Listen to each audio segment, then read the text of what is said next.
నమస్తే. Welcome to Suman TV. వయసు పెరుగుతున్న కొద్దీ చాలా రకాల సమస్యలనేవి వస్తూ ఉంటాయి.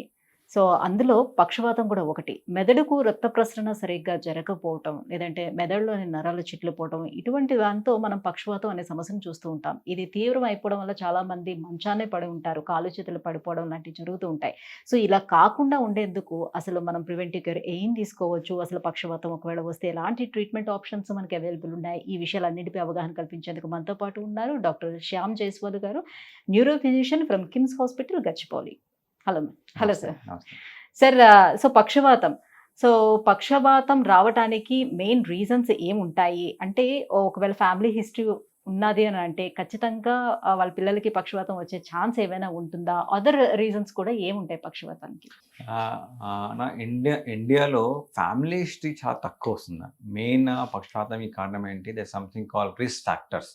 రిస్క్ ఫ్యాక్టర్ అంటే ఇలా ఈ కారణం నుంచి పేషెంట్‌కి పక్షపాతం ఛాన్స్ ఉన్నాయి. There something called non modifiable and something called modifiable. Non modifiable అంటే ఎక్కువ పెద్ద వయసులో డెఫినెట్‌లీ ఇక 50, 60 ఏజ్ అయింది తర్వాత డెఫినెట్‌లీ పక్షపాతం ఛాన్స్ ఎక్కువొస్తుంది.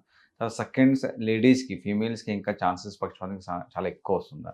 దిస్ హుహు. All because of hormonal change తర్వాత పోస్ట్ మెనోపాజ్ తర్వాత బాడీలో ఎస్ట్రోజన్ హార్మోన్ ఎక్కువొస్తుంది. దానికి కారణం లేడీస్‌కి పోస్ట్ మెనోపాజ్ 50 ఇయర్స్ ఏజ్ తర్వాత పక్షపాతం ఛాన్స్ ఎక్కువున్నాయి.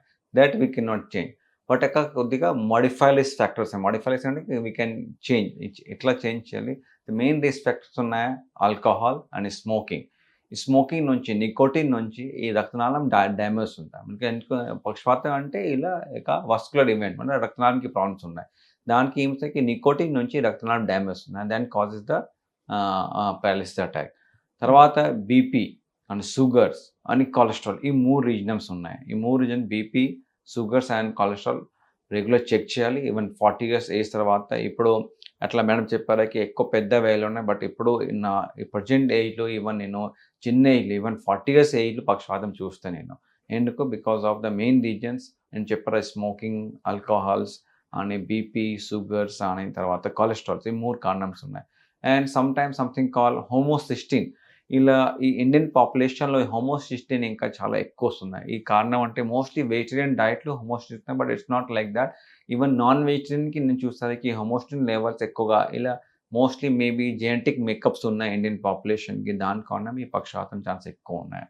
హ్మ్. హ్మ్. సో పక్షవాతం వచ్చిన 1 అవర్ టైమ్ అనేది చాలా ప్రీషియస్ అని చెప్తారు. So correct. బిఫోర్ 1 అవర్ తీసుకురాగలిగితే సో పేషెంట్‌కి ఎక్కువ డ్యామేజ్ అవ్వకుండా చూడొచ్చంటారు. ద అంతేనా? ఫస్ట్ పక్షవాతం ఐడెంటిఫై చేయాలి. ప ప ప ఎట్లా ఉన్న పక్షవాతం ఏ సింప్టమ్స్‌కి ఈ పక్షవాతంకి కొద్దిగా డౌట్స్ ఉన్నాయి. దేర్ ఇస్ సంథింగ్ హ్మ్. Called fast. ఇలా ఫాస్ట్ గుర్తుపెట్టండి మీరు. ఎఫ్ఏఎస్‌టి. ఎఫ్ అంటే ఫేస్. ఫేస్ అంటే ఒక్క సైడ్ ఫేస్ కొద్దిగా వంకర అయింది. It could be the symptoms of పక్షవాతం. తర్వాత సెకండ్ అంటే ఏ. ఏ అంటే ఆన్. ఒక్క సైడ్‌కి చేయి కాలు పంచలేదు సడెన్‌గా. దట్ కుడ్ బి ద పక్షవాతం సింప్టమ్. తర్వాత థర్డ్ అంటే స్పీచ్. స్పీచ్ అంటే మాటలు రావట్లేదు. మాటలు క్లియర్ లేవు. మాటలు పూర్తిగా బంద్ అయింది. ఈ 3 సింప్టమ్స్ మీకు గుర్తుంది. ఇట్ కుడ్ బి ద పక్షవాతం సింప్టమ్. మీరు ఫ్యామిలీ మెంబర్స్‌లో ఉన్నాయి, ఆఫీస్‌లో ఉన్నాయి, ఇక్కడ ట్రావెల్ టైమ్‌కి ఉన్నాయి. మీరు చూసారా? ఇమ్మీడియేట్‌గా పేషెంట్‌కి హాస్పిటల్‌కి తీసుకోవాలి. అండ్ హ్మ్. Last tea. టీ అంటే టైమ్ ఈజ్ బ్రెయిన్. మేడం చెప్పారా ఈయనకి 1 అవర్. బట్ 1 అవర్‌కి 4 అవర్, 4½ అవర్స్ 4 గంటల లోపల్లో సపోజ్ ఈ పేషెంట్‌కి సింప్టమ్స్ ఉన్నాయి. You can bring to the hospital. ఎక్కడ హాస్పిటల్ తీసుకోవాలి? ఇక్కడ మినిమమ్ సిటీ స్కాన్‌కి ఫెసిలిటీస్ ఉన్నాయి. సిటీ స్కాన్ చేసి నాకు ఐడియా వస్తుంది పేషెంట్‌కి పక్షవాతం అంటే ఉన్నాయి. పక్షవాతం ఇంకా 2 రకాలకి ఉన్నాయి మెయిన్‌లీ. ఒక బ్రెయిన్ హెమరేజ్, ఒక బీపీ ఎక్కువ తర్వాత బ్రెయిన్‌కి రక్తనాళం కొద్దిగా రప్చర్ వస్తుంది. That is called brain haemorrhage. And second టైప్‌లో ఇలా బ్రెయిన్ రక్తనాళంలో ఇలా కొద్దిగా బ్లడ్ క్లాట్ అంటే వస్తుందా? బ్లాక్ వస్తుందా? దానికి ఇలా 4 అవర్స్ లోపలికి ఇఫ్ యూ బ్రింగ్ ఇలా ఒక ఇంజెక్షన్స్ ఉన్నాయి. ఈ ఇంజెక్షన్స్ క్లాట్ డిజాల్వింగ్ ఇలా బ్లడ్ క్లాట్ డిజాల్వ్ చేస్తాయి ఇంజెక్షన్స్‌కి. ఇంజెక్షన్స్ పెట్టిన తర్వాత we can open the blood vessels రక్తనాళం కొద్దిగా ఓపెన్ వస్తుంది. That we can give. హుహు. సో సార్, చల్లని ప్రదేశాలు ఎక్కడికైనా వెళ్ళేటప్పుడు సో చెవులు కవర్ చేసుకోకుండా ఉన్నా కూడా అందులోంచి చల్లని గాలి వెళ్ళటం వల్ల కూడా పక్షవాతం వస్తుంది, నర్వ్స్ దెబ్బతింటాయి అని అంటారు. ఎంతవరకు వాస్తవం అది? చాలా మిత్ ఉన్నాయి. మిత్ అంటే హ్మ్. చాలా రాంగ్ బిలీఫ్ ఇంకా ఉన్నాయి. హ్మ్. బట్ మోడర్న్ సైన్స్‌లో అంటే అట్‌లీస్ట్ ఇన్ ద మెడికల్ సైన్స్‌లో ఈత సంబంధం గాలి నుంచి పక్షవాతంకి సంబంధం లేవు. హ్మ్. ఎనీ ఏజ్‌కి పాసిబుల్స్ ఉన్నాయి. నేను ఎక్కువగా సమ్మర్ సీజన్‌లో ఇంకా పాసిబిలిటీ ఉన్నాయి.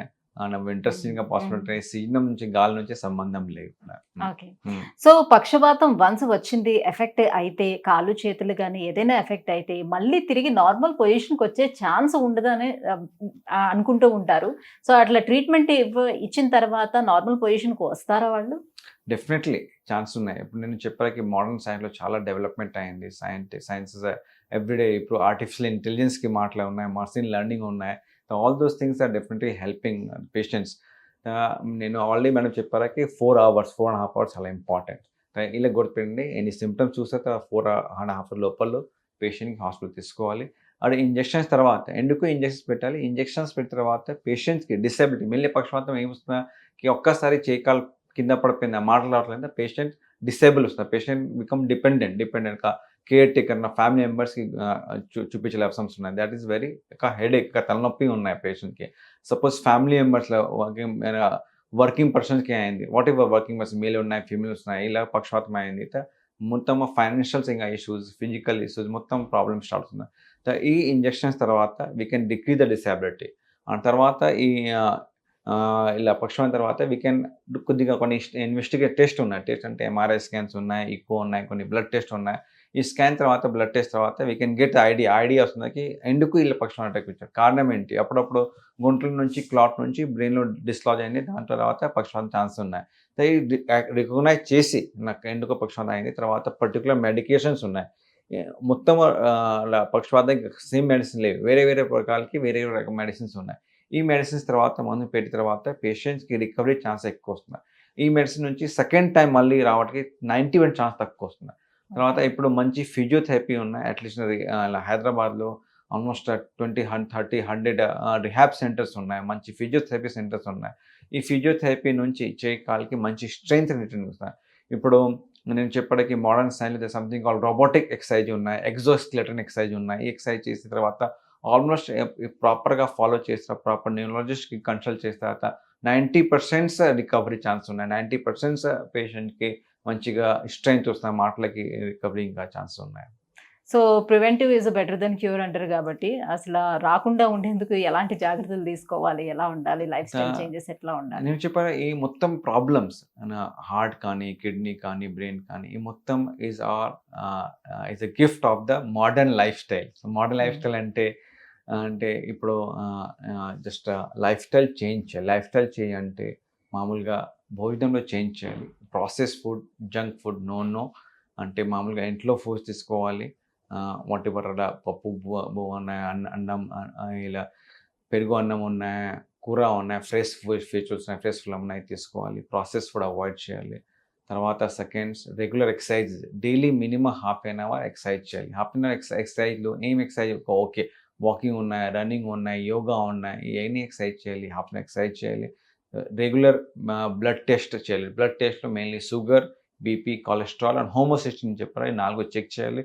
చెక్ చేసి ప్రాపర్ మెడిసిన్ తీసుకోవాలి. కొలెస్ట్రాల్స్ చెక్ చేసి తర్వాత ఇలా కంట్రోల్ పెట్టాలి. డెఫినెట్లీ 80-90% ఛాన్స్ ఉన్నాయి పేషెంట్ నాట్ గెట్ ఇలా పక్షవాతం ఛాన్స్ చాలా తక్కువ ఉంది. Thank you so much sir. So paralysis రావడానికి రీజన్స్ అండ్ వచ్చిన తర్వాత ఆ ఫస్ట్ 4 hours ఎంత ప్రీషియస్ అనేది అండ్ ఎటువంటి ట్రీట్మెంట్స్ నవడేస్ మనకి అందుబాటులో ఉన్న విషయాలు అన్నీ కూడా తెలియజేసినందుకు thank you so much. Thank you.